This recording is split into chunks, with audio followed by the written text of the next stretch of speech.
누가복음 20장입니다. 20장에 보면 예루살렘에 입성하신 예수님은 백성들의 열정적인 환호를 받으셨지만 성전을 정결케 하신 사건으로 유대교 지도자들의 살해 음모가 더욱 급진전되었습니다. 이제 그들은 말의 함정으로 그를 궁지에 몰아넣고 백성들 사이를 이간시키려고 하였습니다. 1에서 8절까지는 예수님의 권위에 대해서 질문한 내용이 나오고 있습니다. 이 부분에 대해서는 마태복음 21장, 마가복음 11장에 설명했고요. 누가는 철저히 두 공간 복음서 즉 마태와 마가의 내용을 따르고 있으며 누가만의 독특한 기록은 거의 찾아볼 수가 없습니다. 1절에 보면 복음을 전하고 계실 때가 나오죠. 복음 전파는 예수님의 주요 활동 목적이었고 누가의 1차적인 관심사이기도 했습니다. 본서와 사도행전에서 25번 나옵니다. 복음이 모든 사람에게 전해지는 것은 정말로 놀랍고도 감격적인 것이었습니다. 네, 보시면 우리를 돌로 칠 것이다인데 마가는 그들은 백성을 두려워하였다라고 기록하고 있습니다. 이 구절은 일반 백성들이 그들의 위선적인 지도자들에 대해서 평소 지니고 있었던 감정이 어떠했는가를 잘 보여주고 있습니다. 백성들은 3세기 만에 예언자로 나타난 요한을 받아들이지 않았고 지도자들에게 불만을 가지고 있었습니다. 산에 드는 회원들은 자신들이 감히 세례자의 신적 권위를 부정할 수 없음을 잘 알고 있었지만 그것을 긍정하려고 하지 않았습니다. 요한은 이미 예수님을 하나님의 어린 양 오실 즉 메시아로 정언했기 때문에 그의 신적인 권한을 인정하면 예수님이 하나님께로부터 오시다는 것을 인정하는 것이 된다고 성경은 기록하고 있습니다. 8절입니다. 8절에서는 너에게 말하지 않겠다가 나오는데 모르겠소라는 불성실하고 무책임한 답변에 대해서 말하지 않겠다고 한 것은 세상의 근위인 답변입니다.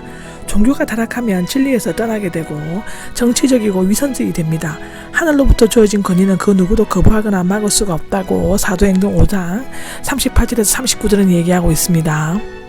18절까지는 포도밭 농부의 비유에 대해서 마태복음 21장, 마가복음 12장에서 얘기했고요. 공간복음서 세기록은 세밀한 부분까지 거의가 일치되고 있습니다. 구절을 보면 세로주고가 나오는데 마태와 마가에도 같은 얘기 나오고 있으며 신약 성경에는 이곳에만 있습니다. 누가에는 마지막 부분에 오랫동안이란 말이 덧붙여 있으며 매우 오랜 시간, 상당한 시간이 경과했음을 의미합니다. 하나님께서는 유대 종교 지도자들이 믿음의 열매를 맺고 그들과 더불어 계속적으로 관계를 맺도록 하기 위하여 충분한 시간과 기회를 주었다고 기록되어져 있습니다. 10절에는 포도밭의 소출이 나오는데 소작년은 돈과 현물로 하기로 되어 있었는데 당신은 현물로 하는 경우가 더 일반적이었다고 하고요.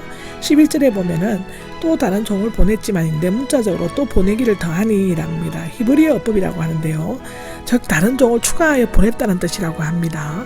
주인이 자신이 보낸 종에게 못된 짓을 한 농부들을 벌하지 않고 또 다른 종을 보낸 것은 하나님께서 오래 참으시는 것을 나타낸다고 합니다. 12절에는 상처를 입고가 나오는데 상처, 부상인데 누가복음 10장 34절에서 유래되었고 이것과 사도행전 19장 16절에만 나오고 있다고 하고요. 13절은 어떻게 할까인데 물론 주인은 악한 농부들이 취한 태도와 행동에 놀라서 당황을 했을 것입니다. 여기에서 어떻게 할까라고 하는 말하는 것은 소출을 받지 못한 것을 안타까워하거나 종들을 괴롭힌 것에 대해서 한탄하는 것이 아니라 강박한 농부들의 마음이 변하여 자신들이 본래 의미에 충실하게 되기를 간절히 바라는 고려요 선택이었으며 자신이 사랑하는 아들 즉 동생자를 보내는 것만이 유일한 해결책이었다고 생각했습니다. 여기 설미가 나오는데 동등 안에서 나온 부사로서 신약 성경에서는 여기에서만 나오고 있습니다. 뜻은 진실로란 뜻인데 아마 혹시 의심할 바 없이의 뜻이며 주인이 앞으로 성공할 것이라는 확신하는 기대감을 잘 나타내고 있다고 합니다. 16절입니다. 16절에는 농부들은 없애버리고가 나오는데 이것은 예루살렘 멸망의 때 거의 모든 유대인들이 죽임을 당하거나 포로로 끌려감으로써 정확히 이루어졌습니다. 그 이후 살아남은 자들은 세계 각지를 유랑하면서 엄청난 박해와 고난을 당함으로써 아들 즉 그리스도를 죽인 죄값을 철저히 치러야만 했습니다. 포도밭을 다른 사람에게 줄 것이란데 이스라엘이 다른 나라에 의해 지배를 받게 될 것이라는 의미로 해석할 수 있지만 여기에서는 이방인들이 포도원 농부가 되어 복음을 개성하게 될 것임을 예언적으로 보여준다고 볼 수 있다고 합니다. 그런 일은 결코 있어서는 안 됩니다인데 미래 희구법으로 그렇게 되어서는 안 된다. 그런 일이 앞으로 일어나지 말았으면 좋겠다는 의미인데 강한 부정적인 소원을 나타냅니다. 로마서 3장의 4절, 6절, 31절을 보시면 됩니다. 그들은 분노와 공포를 느끼면서 간절하게 애원하는 태도를 보이고 있습니다. 이스라엘의 택함을 받은 기업, 즉 상속권이 이방인의 소유가 되리라는 것은 유대 백성들에게는 도저히 생각할 수 없었다고 사도행전 22장 21절 22절에 나와 있습니다. 18절입니다. 18절에는 그 돌 위에 떨어지는 사람은 나옵니다. 이사야 8장 14절을 인용한 것인데요. 그리스도의 초림에서 나타나는 소극적 심판입니다. 그 돌이 그 누구 위에 떨어짐인데 그리스도의 재림에서 나타나게 될 적격적 심판을 의미합니다. 메시아이신 예수님을 거부하는 자들은 돌에 맞든지 또는 돌 위에서 떨어지든지 비참한 최후를 맞이하게 될 것입니다. 실제로 그리스도는 유대 종교 지도자들에게는 걸림돌과 같은 존재였죠. 그들은 예수님을 기초석으로 삼아 하나님께 인재하실 영적인 성질을 짓지 않고 던져버렸지만 예수님은 하나님의 계획과 목적 안에서 하나님과 인간의 두 벽을 연결시키는 모퉁이의 머릿돌이 되었습니다. 19절에서 26절에는 가이사 즉 황제에게 세금을 바치는 것에 대해서 마태복음 22장, 마가복음 12장에 얘기했는데 예수님께서는 농부 이야기를 자신들을 빗대어 하신 것으로 안 율법 교사 바리새인들과 대제사장 사두개인들은 화가 나서 즉시 누가복음에만 나오는데요. 그를 잡으려고 했지만 백성들은 두려워하여 스스로 자제를 할 수밖에 없었다라고 기록되어져 있습니다.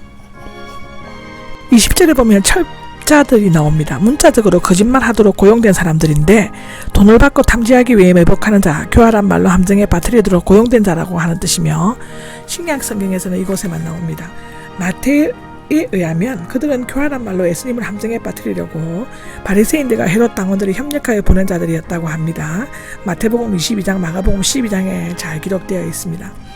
뭐 하는 것처럼 꾸민이라 되어 있는데 위선적으로 어렵다고 공언하거나 또는 양심에 거리낌 없이 정직한 채 하는 것을 의미합니다. 그들은 스스로 어려운 사람인 것처럼 꾸몄지만 실제로는 양의 탈을 쓴 일이었습니다. 그들의 목적은 예수님께서 트집을 잡아 종독의 통치와 권위로 넘겨줌으로써 백성들로부터 매국노라는 말을 듣도록 하는 것이었습니다.